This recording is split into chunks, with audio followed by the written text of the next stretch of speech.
दोस्तों का आज हम छठी जमात का मैथ सॉल्व कर रहे हैं जिसमें हमारा मश्की सेट नंबर 6 शुरू है। लेकिन मश्की सेट नंबर 6 शुरू करने से पहले आपको इसका एक छोटा सा तारुफ देखना पड़ेगा।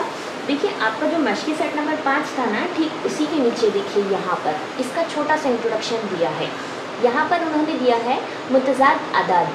देखिए ये जो होता है ये एक अददी खत होता है जिसके एक जानिब दरमियान में ज़ीरो होता है और एक जानिब में जमा वाले अदद होते हैं यानी मज़बत अदद होते हैं, और इसकी एक जानिब में माइनस वाले यानी नफ़ी वाले सारे अदद दिए होते हैं। अब देखिए यहाँ पे कह रहे हैं खरगोश जब ज़ीरो से दाएं जानिब 3 इकाइयों की छलांग लगाता है, इसे कहते हैं, ये जो फासला है ना 0 से लेकर 1 तक का जो फासला है इसे कहते हैं 1 इकाई। यानी खरगोश ने 0 से लेकर 3 इकाइयों पर छलांग लगाई है, यानी 1, 2 और ये 3 इकाई पर छलांग लगाई है तो उसे मिला है जमा वाला 3 यानी मज़बत वाला 3। अब देखिए 0 से जब उसी खरगोश ने 3 इकाई पर छलांग लगाई है 1, 2, 3 तो उसे मिला है नफ़ी वाला 3। तो अब दोनों में फ़र्क क्या है? देखिए 0 से दोनों ही मसावी फासले हैं, चाहे हम दाएं जानिब की बात करें चाहे हम बाएं जानिब की बात करें, दोनों मसावी फासले हैं। तो फिर इनमें फ़र्क क्या है? देखिए सिर्फ छलांग लगाने की सिमतें एक दूसरे के मुखालिफ है, एक इस तरफ है और एक इस तरफ है, यानी जमा 3 और वज़ा 3 एक दूसरे के मुतज़ाद आदाद है। इतनी बात समझ में आई? अब देखिए ये मुतज़ाद आदाद है यानी हमने ये सीखा कि जमा का मुतज़ाद क्या होगा, वज़ा होगा या नफ़ी होगा।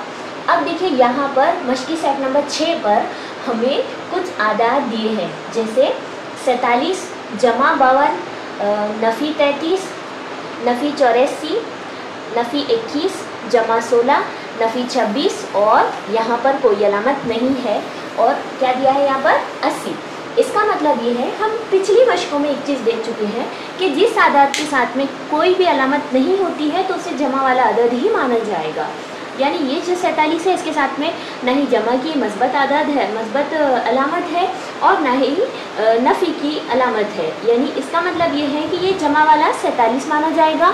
और ठीक ऐसे ही ये वाला जो 80 है तो ये भी जमा वाला 80 ही माना जाएगा। अब हमने देखा कि जमा का जो मुतज़ाद होता है वो होता है नफ़ी।